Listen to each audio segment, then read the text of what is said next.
सुबह का समय था। शहर की सड़कों पर हल्की धूप फैल रही थी और लोग अपने अपने काम पर निकल रहे थे। बस स्टैंड पर भीड़ लगी थी। एक पुरानी बस धीरे धीरे आगे बढ़ रही थी। उसी भीड़ में एक साधारण कपड़ों में महिला बस की ओर जा रही थी। नीली सूती साड़ी, खुले बाल और चेहरे पर सादगी भरी मुस्कान। कोई सोच भी नहीं सकता था कि यह महिला जिले की जानी मानी आईपीएस अधिकारी आर्या वर्मा है। आज उन्होंने अपनी वर्दी नहीं पहनी थी क्योंकि वह छुट्टी लेकर अपनी बीमार मां से मिलने जा रही थी। बस में बैठते ही उन्होंने देखा कि एक गरीब मजदूर कंडक्टर से टिकट के पैसे दे रहा है। कंडक्टर बोला, 30 रुपए लगेगा। मजदूर हैरान होकर बोला, कल तो 20 में गया था भाई, आज 30 क्यों? कंडक्टर ने गुस्से से कहा, ज्यादा बोलोगे तो बस से नीचे उतर जाओ। आसपास बैठे लोग चुप थे, किसी ने कुछ नहीं कहा। आर्या वर्मा यह सब चुपचाप देख रही थीं, पर अभी उन्होंने कुछ नहीं बोला। थोड़ी दूर आगे बढ़ते ही बस को पुलिस की जीप ने रोक लिया। रास्ते में एक पुलिस चौकी थी और वहां खड़ा था इंस्पेक्टर नागपाल। उसकी भारी मूंछें, लाल आंखें और रौबदार चाल देखकर कोई भी डर जाए। नागपाल ने चिल्लाकर कहा, बस रोक, सब नीचे उतरें, चेकिंग होगी। सारे यात्री घबराकर बस से उतरने लगे। नागपाल एक एक आदमी की तलाशी लेने लगा। जब एक गरीब मजदूर की बारी आई, वह बोला, साहब मैं तो बस काम पर जा रहा हूं। नागपाल ने झट से उसका थैला छीना और अंदर झांका। उसमें बस 2 सूखी रोटियां और एक बोतल पानी थी।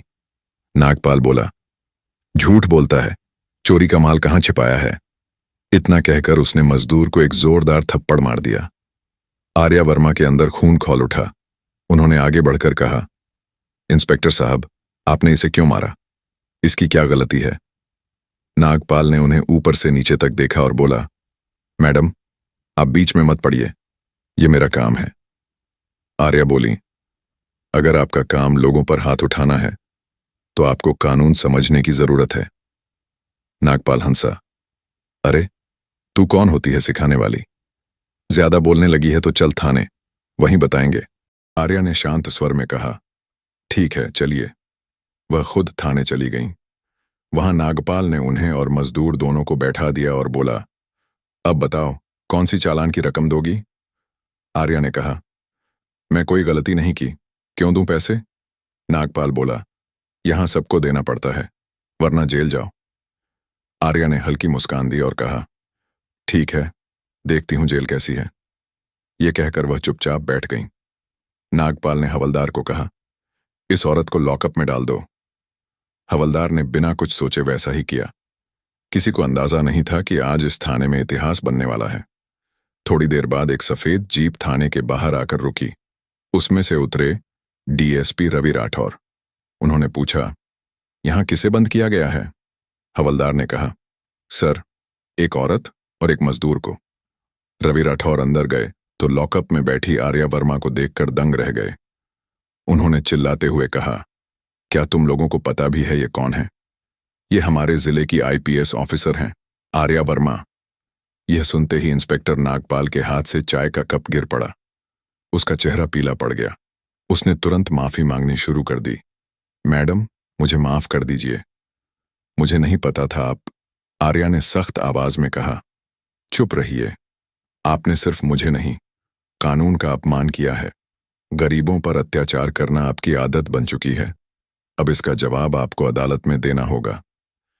डीएसपी रवि राठौर ने तुरंत फोन पर जिले के डीएम को सूचना दी। कुछ ही घंटों में डीएम, मीडिया और पत्रकार थाने पहुंच गए। प्रेस मीट बुलाई गई।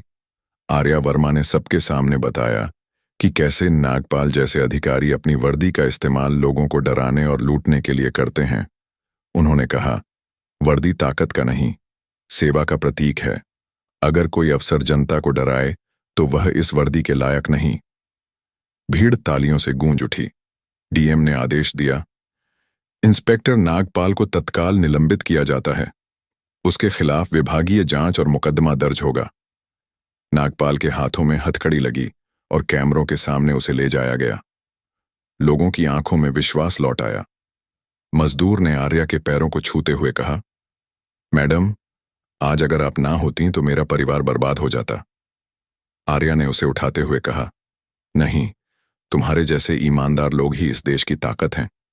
हमें बस अन्याय के सामने खड़ा होना है। भीड़ में नारे गूंजने लगे। न्याय की जीत हुई।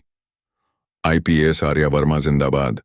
आर्या वर्मा ने मुस्कुराकर कहा, जब तक वर्दी में इंसानियत जिंदा है तब तक सच्चाई की हार नहीं हो सकती।